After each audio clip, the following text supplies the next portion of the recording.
तालिबान के काबुल पर कब्जे के सिर्फ 11 रोज बाद काबुल एयरपोर्ट पर धमाका हुआ, जिसकी जिम्मेदारी आइसिस खुरासान ने कबूल की। इस बम धमाके में 60 अफगान और 13 अमरीकी फौजी हलाक हुए थे। इसके बाद से अब तक आइसिस ने अफगानिस्तान में होने वाले दर्जनों हमलों की जिम्मेदारी कबूल की है।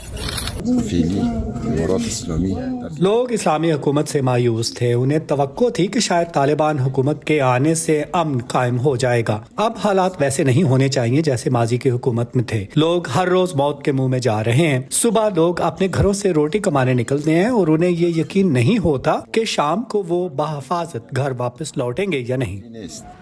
बड़ी हद तक किसी मज़ाहमत के बगैर काबुल पर कब्जा करने में कामयाब होने वाले तालिबान के मुल्क पर कंट्रोल के लिए ये हमले एक चैलेंज हैं। न सिर्फ ये, बल्कि ये हमले मुल्क में तालिबान की मुअस्सर हुक्मरानी और अमन व अमान कायम करने की सलाहियत पर एक सवालिया निशान भी हैं। जब आप हुकूमत का हिस्सा बन जाते हैं तो आपकी जिम्मेदारी बुनियादी ज़रूरियात की फराहमी के साथ साथ सिफारती मामलात भी होते हैं जिनका सामना हर मुल्क को होता है, और एक ऐसे पेचीदा खित्ते में जहां अफगानिस्तान वाक़ है जिसमें ऐसे बहुत से गैर रियासती अनासर से रवाबित भी शामिल हैं जिनके मुहर्रिकात और नुक्ता नज़र जुदा जुदा हैं, और साथ ही कुछ अहम इलाकाई ताकतें जैसे चीन और रूस। मेरे ख्याल में इस वक्त तालिबान को तवाज़ुन बरकरार रखने में मुश्किलात का सामना है। शाम और इराक़ से दौलत इस्लामिया के खात्मे के बाद आलमी बरादरी खुसूसन यूरोपी ममालिक ने इन खदशात का इजहार किया था कि दाइश के जंगजू अफगानिस्तान में इकट्ठे हो सकते हैं। तज्ज़ियाकारों को खदशा है कि वो अस्करियत पसंद अनासिर जो तालिबान के इक़्तिदार संभालने के बाद अपनाई गई पॉलिसियों से इत्तेफाक नहीं करते, वो दाइश के इंतहा पसंद नज़रियात की हिमायत में इस तंजीम में शामिल हो सकते हैं।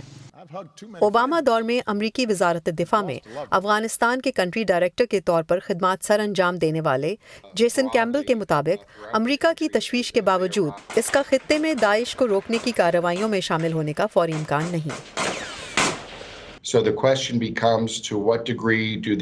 सवाल ये पैदा होता है कि तालिबान से मुतसादिम ये दहशतगर्द तंजीमें कब तक सिर्फ अफगानिस्तान और अफगान सरहदी इलाके तक महदूद रहेंगी, या फिर ये किसी हद तक इस अफरा तफरी का फिर से फ़ायदा उठाकर ज़्यादा दूर परे के ममालिक को निशाना बनाने के लिए मौक़े तलाश करने की कोशिश करेंगी। जब तक मुकम्मल तौर पर ऐसे मामले पर मालूमात नहीं मिलती, उस वक्त तक अमेरिका और दीगर क़ुव्वतें अफगानिस्तान के ज़मीनी हक़ाइक़ से तो बाखबर रहने की कोशिश करेंगी, लेकिन तालिबान से ताउन करने या फ़िज़ाई हमले करने जैसे सियासी तौर से हसास ऑप्शंस पर अमल करने से गुरेज करेंगी।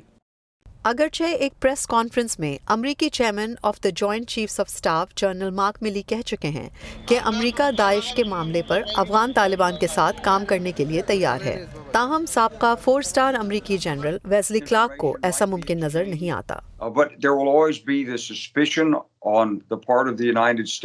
अमरीका को हमेशा ये शुबा रहेगा कि तालिबान की जानिब से दी जाने वाली मालूमात का शायद कुछ और मकसद है, शायद अमरीका को शर्मिंदा करने, दीगर मसाइल पैदा करने या मासूम लोगों को हलाक करने के लिए। और मुझे यकीन है कि तालिबान को भी अमरीका के साथ काम करने में दिक्कत पेश आएगी।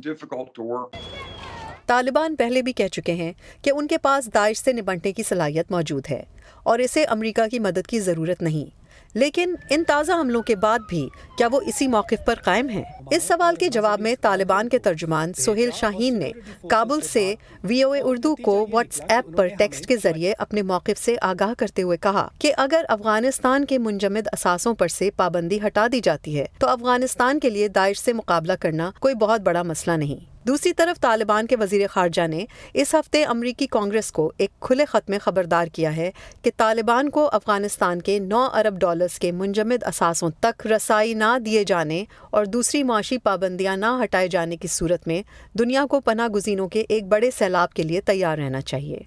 ख़त में यह दावा भी किया गया है कि तालिबान मुल्क में सियासी इस्तेहकाम और अमन कायम करने में कामयाब हो चुके हैं। Mona Kazim Shah, voice of America.